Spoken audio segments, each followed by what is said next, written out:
Let's do it. Well, hello and welcome, welcome, welcome. Come on in. We're excited for you to be joining us today. My name is Michelle Montgomery, and I just want to welcome you to today's chat. This is a wonderful Power to Fly chat and learn, and we will be joined today by some beautiful guests, and I'll be your moderator. So what you can do for me right now is drop your name and location in the chat. I'll see your name. Drop your location in the chat. Tell us where you're joining us from, because we want to know. And this conversation that we're having today in partnership with Pilot. It's called Turning Managers into Inspiring Leaders. And so we are excited to get it going. I see people joining in. I love to see where we got people coming from: New York, Longview, Orlando, Connecticut, the Philippines. San Diego. It's a lot of y'all. Okay, I can read all those. That's so great. Look at this. This is amazing. Look at this. This is so awesome. We're going to have a great time. Buckle up and let's have some fun. So before we get started, I want to go through some simple housekeeping rules just to make sure everyone feels comfortable and safe in this space today. So first of all, we encourage you to participate just like you are doing now, dropping your locations in the chat for us. If you'd like, turn on your cameras, right? We'd love to see your beautiful faces and continue to drop your location in the chat. If you don't want to do that, that's okay, but we're always eager to see who's with us and where you're coming from. We appreciate it. Just so you know, this conversation is going to be recorded, and 2 to 4 business days after the chat, you will receive a rewatch email with a link to the recording. So please note that if you're on camera today, you might show up on the live recording. This could be your moment. So turn on those cameras, let us see your faces. This may be the one that breaks you through. Who knows, right? It's always a moment to be inspired. So give it a shot. And feel free to share any questions you may have in the chat box. If you'd like to remain anonymous, you can always shoot me a DM and I'll ask the question on your behalf. So please don't be afraid. Please exercise some, vulnerability. And if you got a question, shoot it our way and we'll ask it to our beautiful panelists.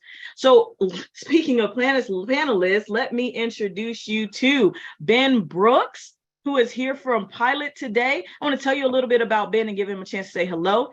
So Ben, inspired by his successful business and executive coaching practice, saw an opportunity to democratize executive coaching and founded Pilot. Among other leadership and management roles, Ben has served on the board of directors for OutServe SLDN, the organization that spearheaded the successful effort to end the Department of Defense's discriminatory Don't Ask, Don't Tell policy. And he co-founded the LGBT Employee Resource Group at his management consulting firm. Well done, Ben. He unexpectedly let go of his long-held aspirations to climb the corporate ladder, and instead he has chosen to fly his own plane. We love that. Ben, it's great to have you here with us today. Please say hello to the people. Hey, everyone. Lovely to be here. Excited to talk about this topic. Sienna and I had a lot of prep on this, and we are fired up and ready to go. Thank you, Ben. We're excited too.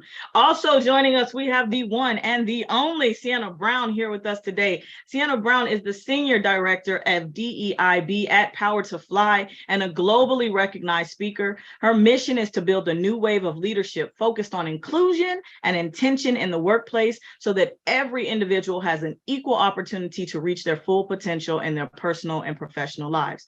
With over a decade of experience partnering with global leaders and organizations, her work has been featured on platforms like Forbes, Essence, TEDx, NPR, and more, and on stages with global companies like Siemens, Bumble, DHI, Expedia, and Power MBA. You go, Sienna.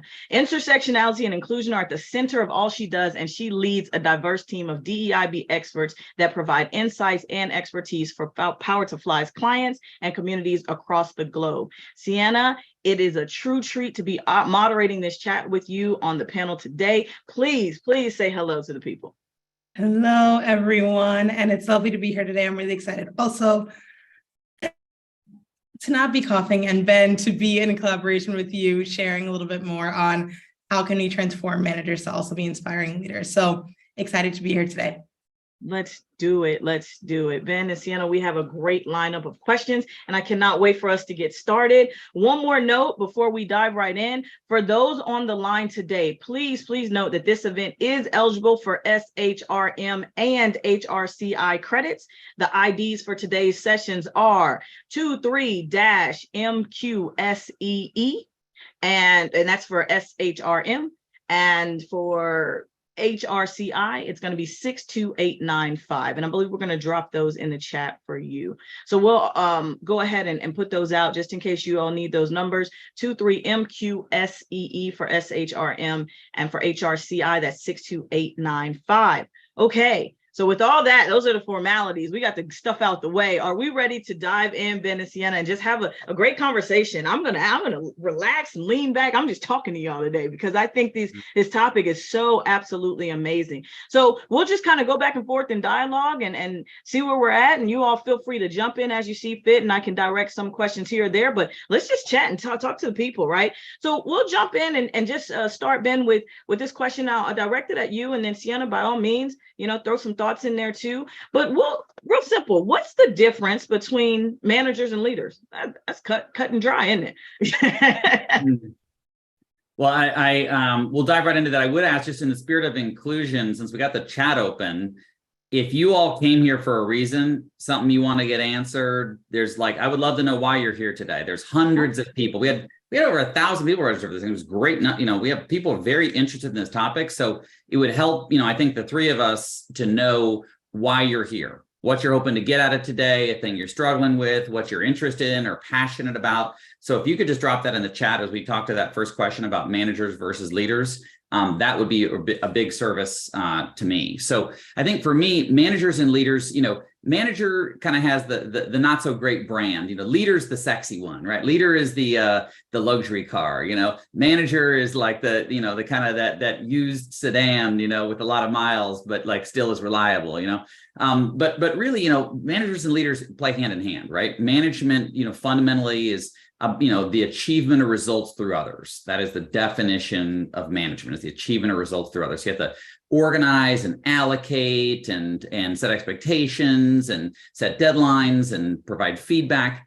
Leadership, right, is often bringing out the best in people, right? And aligning and integrating. And so in a lot of ways, if you were to cook a dish, right, there's often not a single ingredient that makes it great. It's how, the fat cuts the acid, right, on something like that. That's why you put the citrus on top of this, or with the salt and the mix. And so I look at management leadership coming together, and even though leadership's sexy and we want to put all the effort in, who needs management? We just need leaders. Well, I'm here to say you need both, because at the end of the day, when someone says, honey, how was work today? It's usually a function more of the manager you work for and those fundamentals that the leadership doesn't always show up day to day, but the management often does. Sienna, how do you see this? Yeah, I love this. And give us a good analogy to start off, Ben. Just wait, Sienna. You got it. Yeah. One of the things that I was thinking of as you were just kind of going through the definitions as well, for me, I think one of the biggest differentiations, and again, I love what you were saying, how we need a healthy mix of both. I think oftentimes when people have a managerial mindset, rather, they're focused on results, right? And then when we're thinking about how do we tie in that leadership, it's focusing on the people driving those results. So really thinking through, when I think about leadership specifically, it's not always aligned to a title, right? So I'm not sure what your roles are who are here watching this or who will be watching the recording, but thinking about how can you step into your sentiment of leadership, and not only leadership, but sphere of influence, no matter if you have a manager title or you're in a different role. And then also thinking through, for those of us who are managers, how are we thinking through, not just how are we driving results, but thinking through how are we focusing on the people who are driving those results as well. Yeah, I love everything you all are saying. So FYI, I love hashtags, and we're going to hashtag here. Hashtag leadership is not a title, right? And then Ben, hashtag right sprinkle. I'm just going to hashtag sprinkle, because you literally gave us how to cook a dish with leaders, and I think and managers, which I think is so amazing. But the reality is people, and I love your responses, but people don't leave companies, right? They leave bosses. That happens a lot. We know that, right? So how can then inspiring leaders impact employee turnover, which happens? Well, yeah, and it's interesting as we're going through, I'm looking through some comments that, Brenda saying Brenda Larson, new in role, wanting to learn about learning and development opportunities to create leaders, right? Katie's new into HR and the team is struggling. Jen wants better ways to support and provide growth opportunities to managers. Jody wants leaders to empower their teams more. So again, I'm just keeping up with our chat because I want to make sure this is a multi-directional, conversation. But I think, that I love the idea that leadership is not a title, what you just said. that's one of the things that we try to banish in people's language a little bit, not to police them, but to help distinguish something. Because people will say something's a leadership role. I'm like, oh, what do you mean by that? They're like, well, it's at the top of the hierarchy, right? They run an entire P&L or a division or a C-suite. I'm like, well, I think that's called a senior executive role. It's not a leadership role, because then you're saying the only people that can do that are people at the top of the house. And by the way, is everyone in those seats right now someone you determine or you'd call a leader? And often the case is no. So then does that mean that they got to go? Maybe not, right? So I think, I'm a big believer, and at Pilot, we're a big believer of you can lead from any seat, right? You can be the receptionist, you can be in facilities management, you can be, in sales and customer service and success, you can be in operations, you can be an HR recruiter or generalist, and you can absolutely be a leader. It's more of a set of behaviors and mindset than it is sort of anointed authority, title, or power. Right. Well, I like that. I like that a lot. Go ahead, Sienna. Yeah, no, I love this. And I mean, I think the one thing that I would add is also thinking through impact as well, right? So if we're thinking about how can inspiring leaders impact employee turnover, I think one thing is obviously what can they be doing in their day-to-day, but then also thinking through like how are they shaping essentially and reshaping company cultures as well, right? So when we're thinking through retention and employee turnover, oftentimes you see people who might be individual contributors or who might be newer to the team bring forward really important initiatives. And so also supporting and championing, what does leadership look like in your organization, right? How does your organization define a great leader, define a great manager, and then having that consistent communication as well. So it's almost embedded into the way that the company works and your mission, your vision, and your values. This way, it's like leaders create more leaders. I think someone had said that in the chat as well, but thinking through how is it having this ripple effect to be able to help the organization grow and foster growth within the employee space as well. Yeah, I really love that. Ben, someone asked if you could put your definition in the comments. They didn't grab their pen quick enough. I think they were speaking, it was Mary. She asked for your definition. I think maybe in the beginning when you talked about the difference between leadership and managers and et cetera. So I don't know if you have that written somewhere, but it sounds like you got something to coin because they want it. So well, speaking of coin, Mary, I'll give you my Venmo if you want that again. No, I'm kidding. No. No, I think, management we often talk about is the achievement of results through others, right? Like you think of kind of the performance, right? And the allocation of work and resources. Leadership is often getting the best out of everyone, right? So management's focus is driving the results for the context, which could be a government or a nonprofit or a commercial organization, right? Because nonprofits have to drive results too, related to their missions or their clients, the causes that they're supporting, or governments as well.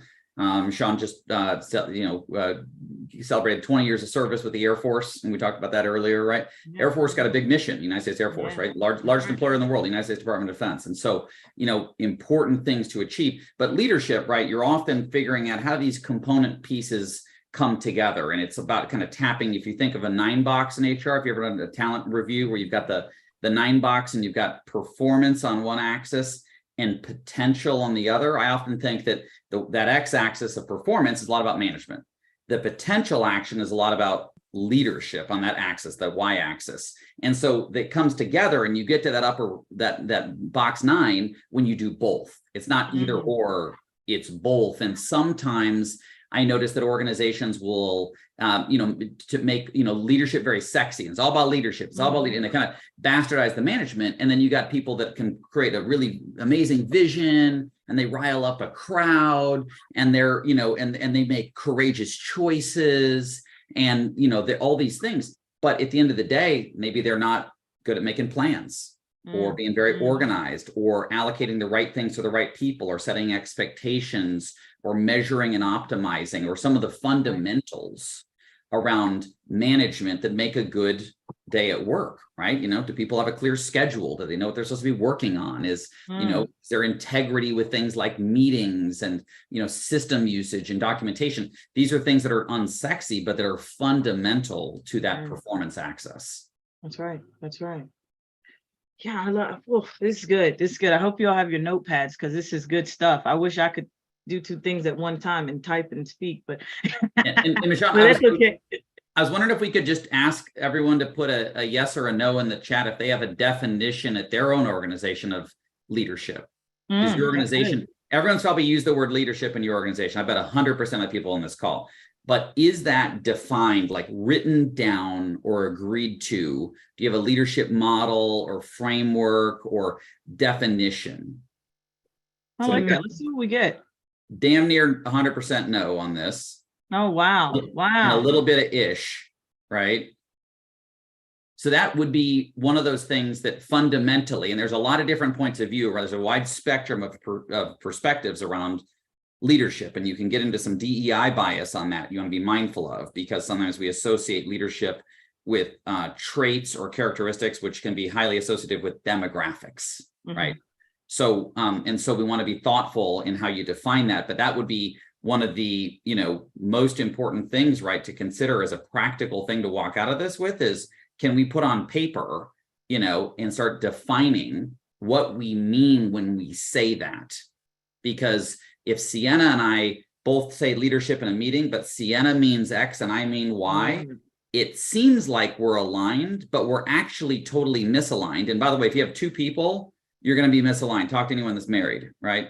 And so, that you're always in the process of trying to find that middle ground or that alignment, but making it explicit is powerful. Sienna, what do you think about that? Yeah, no, I love this. And I mean, I'm thinking about the bigger impact, because I did see a lot of you saying that this doesn't exist. And as your companies or organizations are maybe thinking through, and again, leadership, taking something that you learned from this conversation, bringing that back to your company and implementing change, right? And then also thinking through, how does this impact also our hiring experiences as well, right? Because we see a lot of organizations saying we are looking for X or Y or Z without having those clear definitions. So when we're thinking about things like, how is this also being integrated into performance reviews? How is this being integrated into our hiring process? How are we being clear on what this looks like, and also how to mitigate bias? It can really have a longer term impact as well, and being able to see and think about what does it look like when we define this and then integrate this as well. Oh, that's good. That's really good. I mean, and you all are hitting some topics. You got questions in the chat, so much happening. I want to make sure we don't miss anybody. So if you do have questions, you can either shoot them to me personally, or, make sure you keep dropping them as things come through, if they move up, so that we can keep up with them. Because I want to make sure we chat with everybody and get some of these questions answered, because these two are powerhouses. So, we talk a lot about leadership, and then we create development programs, right? So we say we have leaders, now we want to continue to develop them. What are some of the key aspects we should include in these types of trainings when we talk about a development program? How are we actually developing true leaders? And Ben, I'll start with you, and then Sienna, please jump in on that one too. Yeah, this is what Pilot does day in and day out. We have a award-winning, leadership development program that's often targeted at people who are not in that senior executive role, but democratizing leadership at lower levels. But when you look at what makes a great L&D experience for folks around leadership and other things, you have to think about different learning styles, multiple modes of learning, right? Your team in sales, they may be very extroverted. Your team in finance or engineering may be more introverted as a preference. So including, reflection as an example for more introverted learners, and maybe group coaching or facilitated dialogues and circles for more extroverted, thinking about things that are synchronous and asynchronous. High performers disproportionately opt out of learning and development because they're out selling or delivering or customer successing or product managing or whatever their thing is. So figuring out, and working parents, right? You have pretty rigid work boundaries around when you can do things. So figuring out an approach that includes both live, interactive, dynamic things, but also asynchronous, sort of on demand, which could be more than e-learning, right? There's a lot you can do beyond kind of just content focus. I think you also have to measure, right? Did people grow? Did the employee value it? Does this feel like charity for the employee? That, another thing I got to do, like compliance training? Or does this feel like an investment where they're like, wow, my company sees me and values me and I'm better or more effective? So measurements are really important. And I think the other thing is the human component. Remember, when you think about leadership development, this isn't technical skills training. If someone needs to know how to operate a piece of equipment, or to use a piece of an IT system, or to follow a policy to be compliant, or to assert your financials or something like that, that's all technical training, which is super important, right? But from a leadership development, you have to allow more dynamic dialogue, problem solving, discussion, application. And it's going to have to land with your industry and with your culture. Because if you're in, energy exploration or petrochemicals or automotive or something, it's going to be very different than if you're in nonprofit services for homeless. It's going to be very different than if you're in media or fashion or maybe financial services or the Air Force, right? So you have to also make sure that there's the contextual element of what does it look like, because good leadership, development at Ford Motor Company may not translate to good leadership development at Lululemon. Yeah, that's right. That's right. Sienna. I love this. And I mean, my brain is kind of thinking through some more of what could be really core tactical things. And so, for example, a lot of the leadership development training that we've done with the clients that we serve on a global level really focuses on the fundamentals of self-awareness as well, right? So like, who defines themselves as a leader? What is your leadership style? How are we thinking through some of the core basics as like, number one, being able to understand and own your power. So how do you show up when you walk into a room? How do you present yourself, the way that you're communicating? And then also thinking through how to gain buy-in, because a lot of the times we do see a lot of managers or individuals who are looking to develop in their leadership, being able to understand, like, I'm not sure how to handle some of these core conversations in regards to gaining buy-in or tracking the metrics or whatnot. And so giving them some of the access that they need to that. And the other thing that I would just add is something that I think is extremely important, specifically in leadership development, especially in the remote world that we're living in, is also thinking through cross-cultural communication, cross-cultural understanding, being able to understand how can I lead in different spaces and with different groups of individuals, and then being able to bridge the gap.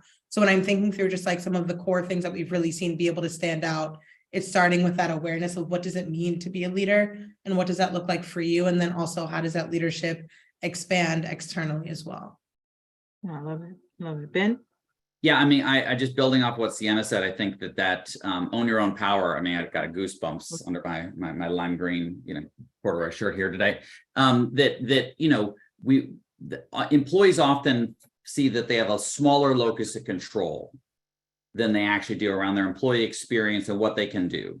That self-awareness. Employees, one of the most common things, I have seen engagement survey data from, I would guess, really legitimately 1,000 companies in my career. I used to be a senior vice president of HR. I ran engagement surveys globally. I've been a management consultant. I've seen it. Every single survey I've ever seen ever in a top 3 gap, feedback. Every organization, right? Put a +1 in the chat if your employees, your organization has a feedback deficit. Employees want more feedback, or managers are not giving enough feedback, or people are saying they want more feedback. Is feedback a thing? Because if it is, put a +1, just the little, like the symbol plus and then the number 1 in the chat, because I'd love there to. There it is, man. There it is. Look at that. Light it up, right? So, but part of that self-awareness or that buy-in is employees have the best feedback you get is the feedback you pull towards you. It's not waiting to your annual review, where in 30 minutes we're going to talk about a ranking and a rating, goals, developmental feedback, and money, and smack you on the back and say, let's talk again in 365. Like, that's not a great time to be getting the most meaningful feedback. But employees don't realize they can ask for feedback from peers, right? They can ask it from subordinates, from vendors, from customers. So part of, I think, what Sienna's talking about is owning your own power, and that self-awareness is we have to activate employees. That's a big part of what we talk about with Pilot, is employees really owning their careers. We talk about, that you're in the driver's seat. You're frustrated with your manager one-on-ones. You can do something about that, right? You're bored. You can do something about that. You're not sure about the priorities. You can do something about that, right? You want to work on something special that nobody ever asked you to work on. You can do something about that. And so that's a part of it. It's not to say the employer or the manager doesn't have a powerful part, but Ben is the leading expert on Ben. Nobody knows Ben better than Ben. Sienna knows Sienna better than anybody else, right? Sean knows Michonne better than anybody else, right? So we want to really tap into our own expertise and knowledge of ourselves. And then, of course, figure out to the gain buy-in point that Sienna, her third point that was so incredible, is you have to teach people to advocate for themselves, which is not a hostage negotiation, right? Some employees are so amped up for this, and they're like, you better give me the raise, right? And that is not the way that you get results, right? And you're not going to have 100% batting average, and you're going to have to negotiate a bit. You may have to come back with more data. So part of it is building the resilience, But one of the questions we challenge employees in pilot when we talk about self-advocacy, we said, well, when's the last time you advocated for yourself? When's the last time? And they say, oh, if it wasn't recently, we're like, okay, your first step is to advocate. If it was, we say, when's the last time you were told no or not now?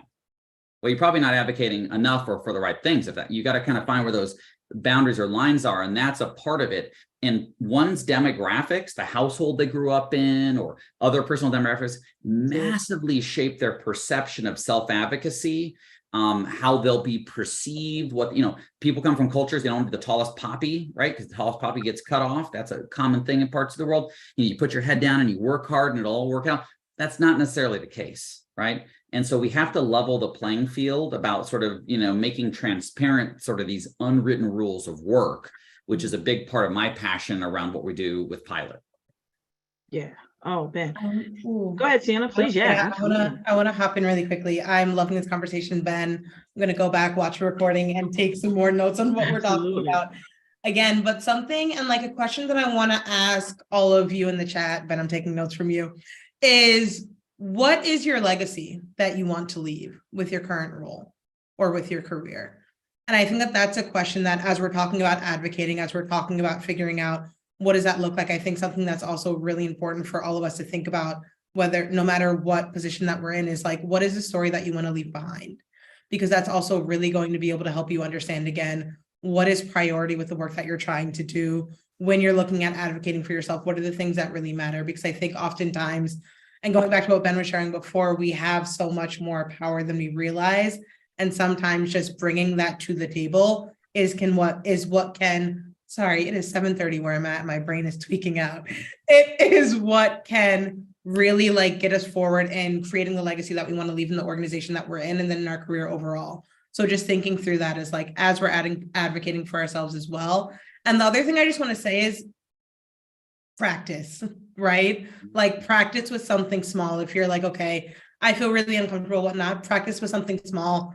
Practice with a friend, practice with your puppy, whatever that might be, but just getting into really flexing that muscle of what does it look like to advocate, and then also adapting to who you're speaking to. So this is going back to talking about gaining buy-in, but thinking that each conversation should not look the same, and really taking the time to know who you're advocating to, what they value, what you want to bring to the stage, and then how to bridge the gap. Okay, we can move forward now. Well, but that's something that's so important to take home. Yeah. And I think, Sienna, what I call that often, we call that in pilot, is speak into their listening. So if you're talking to the head of sales, guess what they're probably worried about? SALES, sales. It's their job. That's what they're like. So when you talk to advocate, you want to talk in the context of how it impacts sales. If you're talking to the head of finance, they're probably worried about expenses, right? If you're talking to the head of HR, they're probably worried about people and culture. If you're talking to, so I think you have to know the other person. This is good sort of influence and negotiation management. And, Elena Bond asked a great question. How do you get old school manager to realize that he or she or they is not a good leader? Right? So my thought is, it's difficult, right? Because often the higher someone is in an organization, the less self-aware they can be, or the less open they are to learning. So at Pilot, we bring managers into our program. The employees and their managers participate together, right? And then what we realized is we first started with we want you to help you to be a better leader or be a better manager. And there was an ego thing of resistance. People were like, what are you talking about? I'm already a good leader. I'm in a leadership position, right? I'm on the management team. There was this kind of ego-based resistance that people had.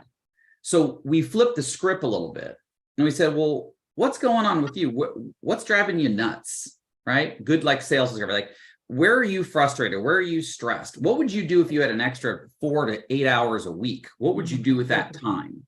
And very quickly we get into, I could be more strategic. I could work on my wellness. I could see my spouse more. I could network internally more. I could plan. I could strategize. We're like, okay, well, you know what? Turns out that the best managers often have the best players on their team. Let's focus on how you can create better players on your team, leadership, bring out the best in people, right? To benefit you, the manager, not them, the employee. Now, of course, the employees benefit, right? This is a double bottom line, right? but we focus on the thing that matters most to each person, which is themselves. People are self-interested. At the end of the day, this is basic, kind of behavioral economics and psychology. But we do it with a broader purpose, right? Where everyone wins. No one's losing here, but you get their attention around what they care about, which is their own concerns, their own needs, their own pain points. So that's one of the ways that we've spoken into the listening of folks, which is not, this is another thing that you need to do because you're a manager or you're a leader here and you have to do. And they're like, oh my God, one more thing to do. We're like, hey, we're going to help you get more of what you want, including your legacy. That's good. You almost reframed it for them, right? And said it. I mean, you're playing with the mentals over here, Ben. I love it. I mean, it's genius, actually. I love that. And kind of speaking on that same context, let's kind of keep it right there when we're talking about creating and cultivating healthy, happy, thriving, high-performing teams. How do we help managers understand the necessity of fostering belonging in that space? Sienna, I'll throw that one your way. Like, how do we get them to see that these things, healthy, happy, thriving, high-performing teams are good? How do we get them to foster that type of belonging and cultivate that? Yeah, no, this is a great question. I mean, data, right? And I mean, I think a lot of the times we're saying, okay, well, what is the business case for belonging? Some people are over the conversation, some people are not. But I think Deloitte, they dropped a really interesting study that actually showed 53% of the workforce indicated that if they found the same job, they would leave their organization for a more inclusive one, right? 39% of talent turned down a job offer because they see the organization to lack an inclusive environment, right? So this is no longer a nice to have, but this is oh my goodness, it is currently tied to the bottom line of what does this look like for your employee retention and what does this look like for attraction as well. And so when we think about it, belonging is the center of why people show up to work. My background way back in the day is in psychology. And so I think about Maslow's hierarchy of needs, right? We're talking about management, leadership, whatever it is. You want your people who are on your organization to be able to do their best work. What do they need to be able to do their best work? Yeah. Have their physiological needs met, right? Do they have safety within the workplace? Do they have enough economic stability to be able to not focus on their basic needs? Then do they feel a sense of belonging, right? This is the third most important thing that us as individuals need to reach self-actualization. We're self-actualized, great, we're doing amazing work, we have time, we're balanced, we're sleeping at night, we're focusing time on everything that matters, and we're able to produce smarter, not necessarily harder. But I think when we're thinking about what is the importance of that, I often say that oftentimes when you think about belonging or DEIB, it lives in this black cloud that huddles over there, that it's okay, is this something that's going to be another to-do list? Is this something that I support? Is this something that I have time to take on and learn how to do? And when we really think about belonging, DEIB, all of that stuff, and integrating it into a company's DNA of being able to say, this is something that's aligned with our mission, our vision, and the way that we work, it really allows for it to not be a necessity that feels like something to add on to our plates, but instead something that's going to be able to help you do better work, your team in turn produce better outcomes, and then all of that being able to tie into what the company's overarching mission is as well. I love it. I love it. Ben, anything to add on that? Yeah, I mean, I think yes, and to all of that. That's totally in alignment. And I think, also in addition to the data, there's the empathy. And part of what we talk about is belonging is I have people think about a time in their life where they felt excluded. An event, a party, a dance troupe, a sports team, a family outing. One of the worst feelings in the world is feeling lonely when you're in the proximity of others. A rotten feeling. Right. Yeah. So we talk about belonging is the thing we want, but loneliness or exclusion, loneliness is different than solitude, right? I like a lot of alone time. I'm not lonely, right? I'm not by myself. I'm with myself, right? That's a different thing. No? Yes. I'm by myself. I'm with myself. Okay, sorry. Hold on. Hashtag I'm not by myself. I'm with myself. Oh, yeah. Stick that one in the chat. Keep going, Ben. When you see me at the resort or something in the Middle East, I'm not by myself. I'm with myself. I'm on my, my Ben Moon, so.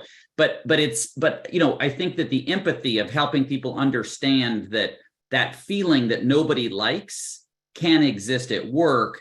And we often think of belonging as this big thing, like we're going to pump belonging in the HVAC system if people, or through the Zoom pipe or whatever.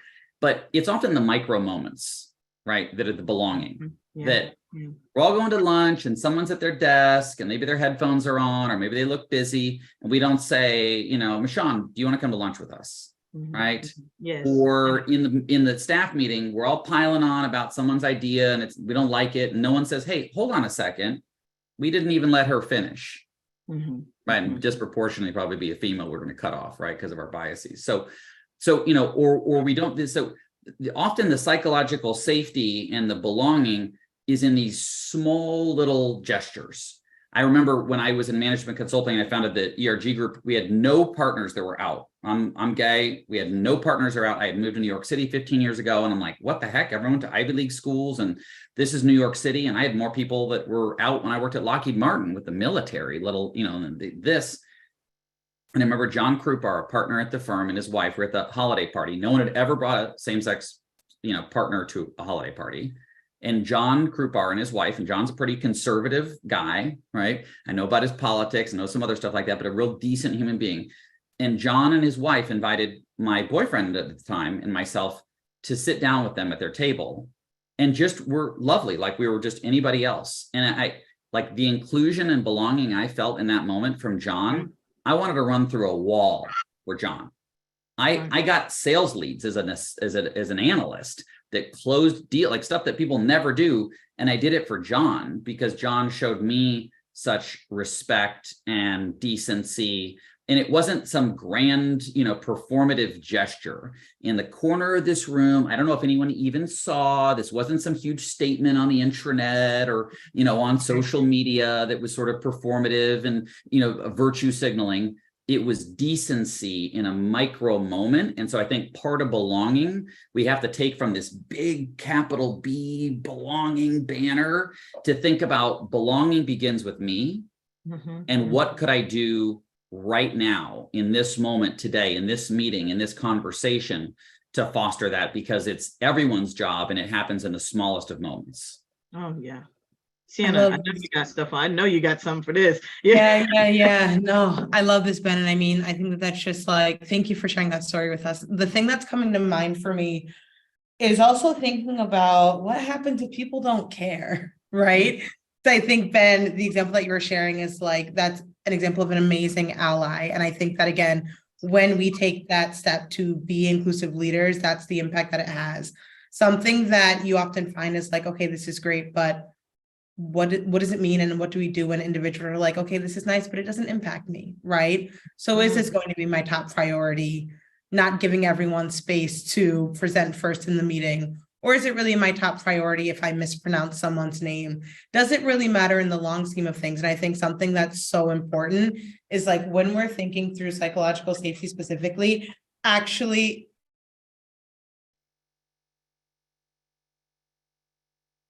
That's all right. You're all right, Sienna. Let me see you. Sorry, y'all. My allergies are getting the best. That's all right. Dramatic pause. Thank you, Liz. When we're thinking about psychological safety is like really breaking it down and keeping it into something simple of how are we showing up in a way that also meets people where they're at, right? So a lot of the times it's this thought, and we do this practice in some of our trainings of, let's actually do this right now. Quick raise of hands, either drop in the chat or raise your virtual hand if you are left-handed. How many of us are left-handed? We got a couple. Jody, we're about 260 folks. Right now we got Jody, Stephen, Claudia. Okay, 4 people. The percentages are there, right? Okay, thank you all. We're gonna put our hands down. Now, really quickly, drop in the chat. How often do you think about what it's like to be left-handed? Really quickly. So for those of us who are right-handed, over 200 of us, how often? Now, Vincent or Mandy, we're going to streamline through this because we got time. Now, most often what we see is that the people who think about what it's like to be left-handed as a right-handed person either is in a relationship with someone, has a child, has a loved one, has a friend, knows someone who they work with who might be left-handed. And so oftentimes we see, how often do you think about what the realities are of writing in a notebook or playing the guitar, or if you're from New York, swiping your Metro card, all of these everyday things that make life a little bit more difficult in society for left-handed individuals, but you don't even think about. And that is something that's so simple. And then you think about all of the different parts of our identities and saying, how do we really simplify it and create a little bit more of storytelling to understand why is belonging important?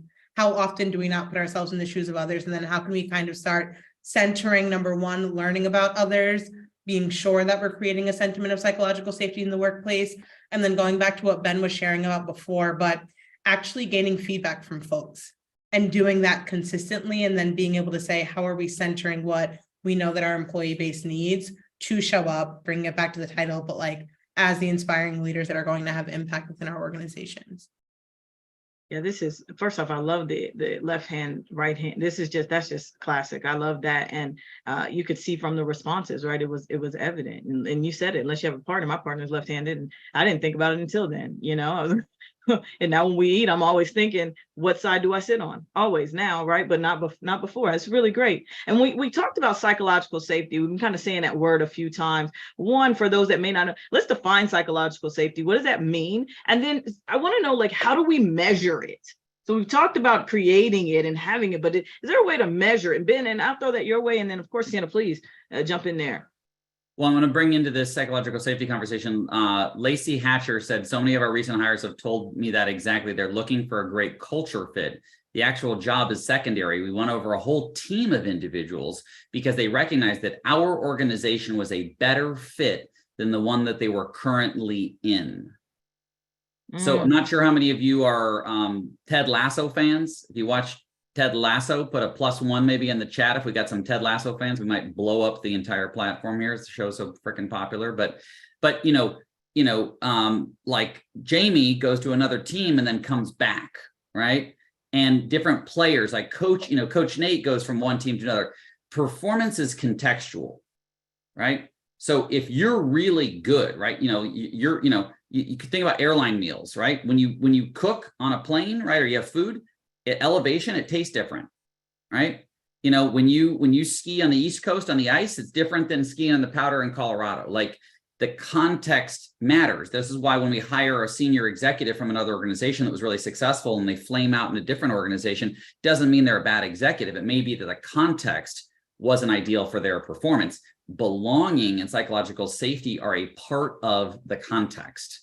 Some organizations will have an executive failure rate, executives that they hired from the outside that are gone within 6 or 12 months, right? And it's sometimes quite high. And so when I think about defining psychological safety, right, I think it's an environment where people feel safe to speak up, right? Safe to be self-expressed. You think of kind of the opposite of a hostile workplace from kind of an employee relations perspective, right? You think hostile works, retribution, and all these other sort of nasty things. It's a place, doesn't mean you're always going to get what you want or that you're always right, but that it's a place where your dignity and your respect are protected, that we debate ideas, that we give feedback on work product, right? We don't personalize things. And part of that is the cross-cultural communication that Sienna mentioned as well, because that's going to look different to different folks. But I think also Adam Grant from Wharton talks a lot about psychological strength and resilience. So we need to balance that we're not just coddling people, right, in this environment, that employees are sometimes going to advocate for themselves and they're going to be told no, or not right now, or not this, but you'll get that, or you need to do this first. And so part of that resilience and psychological strength is, I think we got to balance both, create the conditions where if you bring up an idea in a meeting or a piece of feedback, you don't get shot down. Right. Imagine some organizations only want good news, right? Very toxic thing in mature, stable organizations, like, and if it ain't green, I don't want to hear about it, right? Even if, and so you got to create the conditions where you can bring that up, but also in a way that doesn't have it, oh, our freaking IT team sucks, and that's why our technology sucks and our product sucks. You got to also make sure that as they're giving that feedback, they're not damaging the psychological safety of some of their functional partners or their coworkers or even vendors, right? That you sort of depersonalize is a big part of managing psychological safety, because it's about the work. And this is where, even as a manager technique, this is a simple one. If you got people in an office, being across the table from each other is an aggressive posture, right?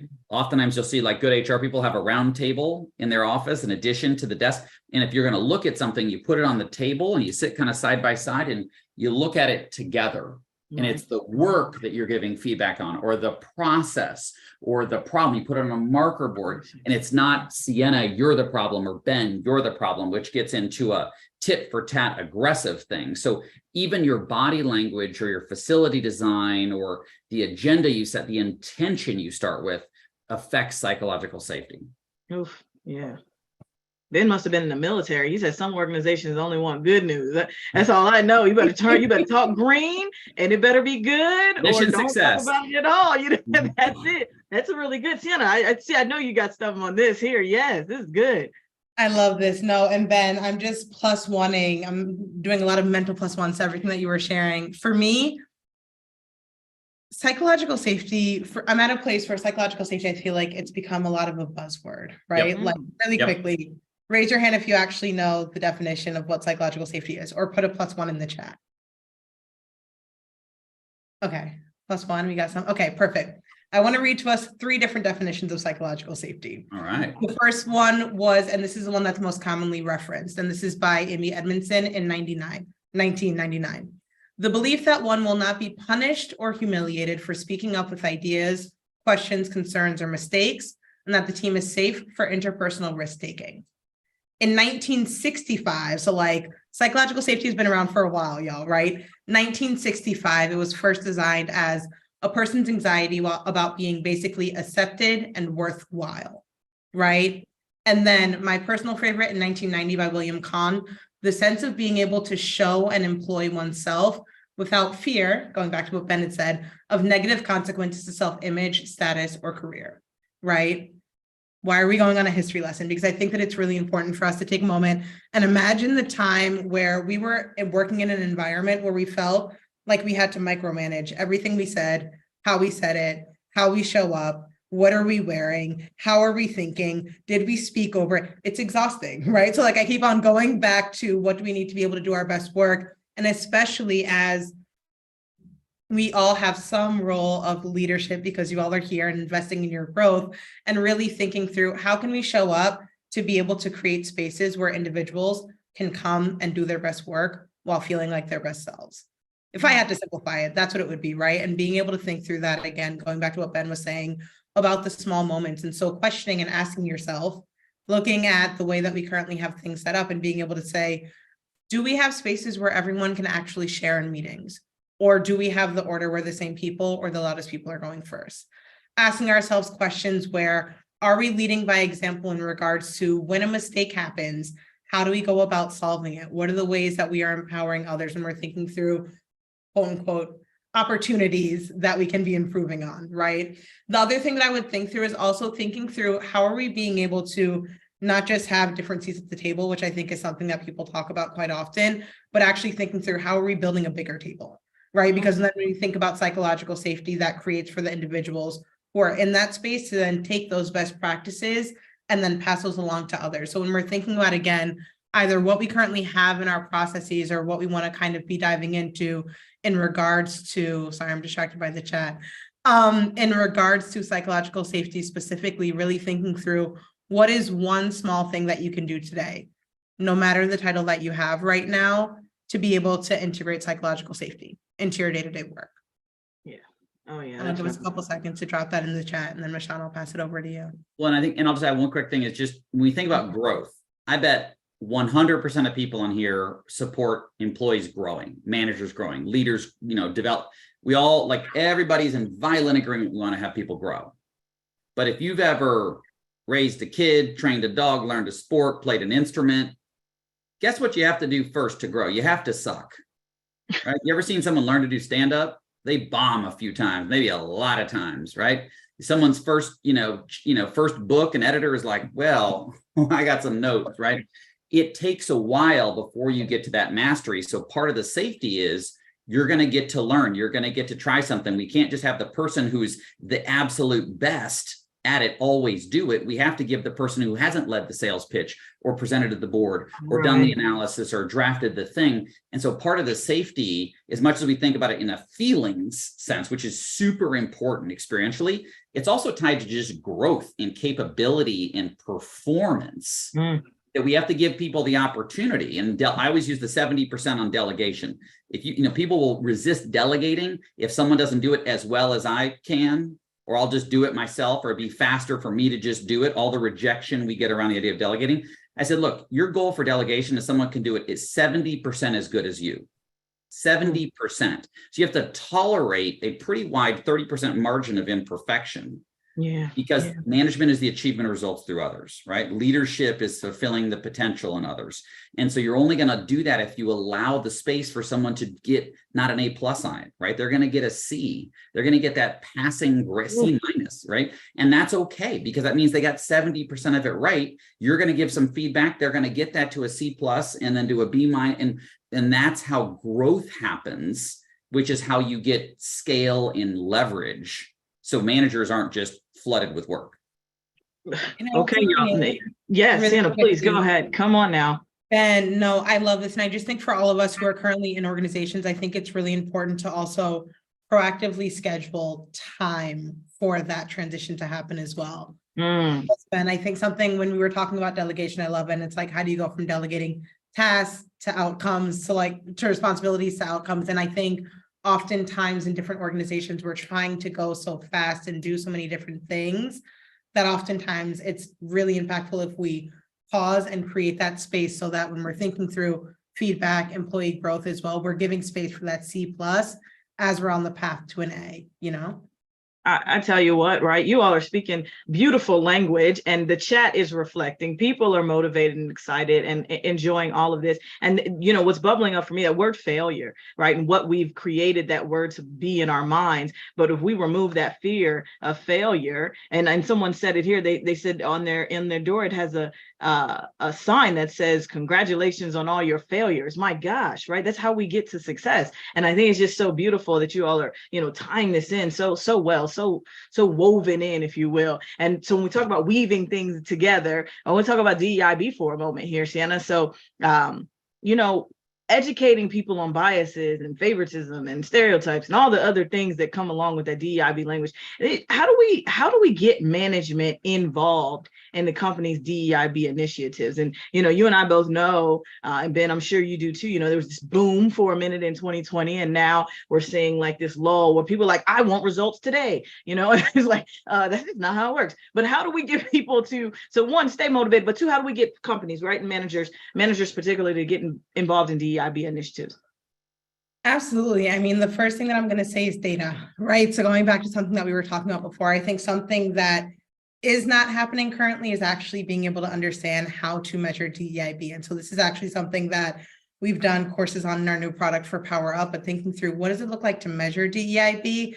And then also for companies to understand that it cannot be a copy paste solution, right? And that also takes doing the work and holding up that mirror for self-awareness of actually being able to understand where are we at right now as a company, and being honest about where do we want to be going, and then considering in what are the steps that we're going to take there, and how does this tie back holistically to our company and our organizational goals? Because again, I think, and I mentioned this before, like we talk about DEIB in this bucket instead of being able to say, how are all of the different initiatives that we're doing actually tying back into what we're aiming to do as an organization? And so if any of you are, if any of you are leading on different DEIB initiatives, I think something that's always really important is to be able to say, number one, how are you getting the data from everything that you do? So for example, with the clients that we work for, whether it's hosting an event for their company internally, or whether it's doing a training, consulting with them, it's how are you being able to see the impact?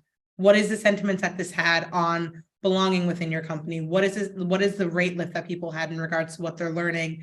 How confident do they feel in implementing what they've learned into the company? And then holding a sentiment of accountability, right? Mm-hmm. There was a study that had come out last year that actually said that leadership and management, I believe, is only 26% of leadership and management across the board is responsible for DEIB outcomes. Right. And so when we're thinking about that, oftentimes the responsibility is within the department or within whoever's owning that initiative. But I think it's really impactful to be able to say, how does everyone in the organization hold that accountability, responsibility, but then also excitement, right? So really thinking and tying into, again, going back to what Ben was sharing, how are you making it make sense for the CFO? How are you making it make sense for the head of people ops? How are you making it make sense for the head of sales, for the head of product? and for everyone within those departments as well. But then being able to bridge the gap and then think through that it's not just something that's a nice to have, but it's necessary because it's going to help us move forward to our goals in less time while retaining our employees and being able to get great results. Ben, I'm interested. Break it down. Yeah, I think there's obviously, the murder of George Floyd, we had a welcomed acceleration of investment and focus on DEIB, executive statements, commitment, budget, hiring, et cetera. There's a bit of fatigue in some of that area. I think that employees are frustrated, right? Because they're seeing a lot of talk and not as much walk, right? A lot of tell and less show. And so part of the thing that, Pilot, we work with a lot of heads of diversity or chief diversity officers, chief diversity and belonging officers, inclusion diversity officers, all sorts of different titles.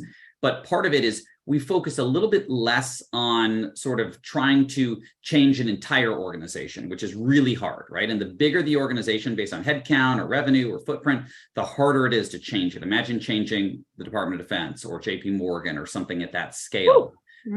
But what we focus is on activating individuals, right? Because from an organizational development perspective, we always, the focus of change is the organization, but the agent of change is always the individual. That's right. So Pilot is about activating individuals. And if enough individuals over time are activated to create cultures with more belonging and psychological safety and experiment to grow and learn, where leadership exists at every level, et cetera, cross-cultural communication, self-advocacy, all these great themes, that makes the difference. But what we've done is we've also tied it back to development, because development is kind of never goes out of style, right? People from across a lot of different spectrums and beliefs and ideologies generally are believing in development. So we tie it financial metrics like turnover or service levels, right? Recruiting costs, engagement, performance. And we tie development to that. So it's a bit of a Trojan horse. And so what we're doing is we're not calling it necessarily this huge DEI effort. We say, hey, we're going to invest in employee development, but we're targeting the development often at people from underrepresented backgrounds, demographics, and profiles to create an updraft, an elevator into future levels of hierarchy for them and to unlock career paths. And so that's what we found is a bit of a clever, one of our values at Pilot is inventive. So it's an inventive approach where we focus on this kind of meat and potatoes, motherhood and apple pie sort of thing of just employee development. Who could disagree with that, right? Don't have any development fatigue, have diversity fatigue, but not development. But we're secretly doing DEI work, but through a thing that everyone can get behind. And that's what we found has been really effective and how we've been able to make a lot of impact quickly. Absolutely. We say, they used to say in the South, sneak the peas in with the spaghetti. Yes, that's it right there, right? And you can't just say it outright. Sometimes you have to sneak the peas in with the spaghetti. I absolutely love this. Listen, Ben, Sienna, I have 2 minutes left and I want to give them to you and then I'm going to wrap us up in 30 seconds. So 1 second, I just want to share that I want you all to just share one thing, last thoughts. Actionable steps every HR team can take after this call to start turning their managers into inspiring leaders. Last thought, last word, what do you have for them? And then I'm going to wrap us up. Ben, you start, or Sienna, you start, and then Ben, we'll close out with you. Awesome. I love this. One tactical step that we can take to implement into our organizations, I would say, do a personal audit. Do a personal audit for yourself around where do you see that there's room to bridge the gap? How are you identifying your own leadership style? And what is one small action that you can activate today? Going back to what Ben was sharing about activating individuals. So what is the action that you can take? And then how can you advocate that in the next month? I'm going to give us deadlines in May. And also go back and watch this recording to be able to take some notes. Go ahead, Ben. Love it. Ben, please. Knowledge makes no difference. I love it. ChatGPT can give you knowledge. Google search, Bing can give you knowledge. Knowledge is useless unless we apply it. So the action to take is to do something, right? It may not be the right exact thing, the perfect thing, but allow yourself to be at that 70%, allow yourself the room to grow and to learn. But you can go to all the webinars in the world and it can be a lovely warm blanket around you and you can be inspired and motivated. And I am glad that many of you feel that way. Sienna has delivered. I have supported Sienna and Michonne in that, but those two really deserve the credit for that. But what makes the difference is action you take, right? Learn about programs you can implement, develop your own, follow these frameworks, get the books, check out PowerToFly, check out Pilot, check out solutions that can help you move quickly because you've got to take your commitment. You all are here. You found an hour today to be here. You paid attention. You're in the chat. You're blowing it up, all this stuff. But what the difference that makes the difference is in the doing. You have to move from knowing to doing, Michonne? Let's do it. Do something. You heard it here. Before we wrap up, please make sure to request your demos with Pilot and PowerToFly. Pilot is an effective and affordable way to invest in your employees. Book a demo today to find out if it's right for your organization. And I believe all of the stuff is in the chat right there. You can see the link. PowerToFly is a 360-degree DEIB solution. You can also request your demo today and learn more at PowerToFly's DEIB Business Suite. Ben and Sienna, thank you so much. I know that everyone on this call has been motivated and inspired. Thank you for sharing your time and knowledge with the community. And thank you, Pilot, and thank you, PowerToFly, for making this possible. Namaste. It's been a blessing. Take care. Thank you all. Thank you all. See you on LinkedIn, Twitter, Instagram, whatever it may be, you know? You got it. You got it. Get lit.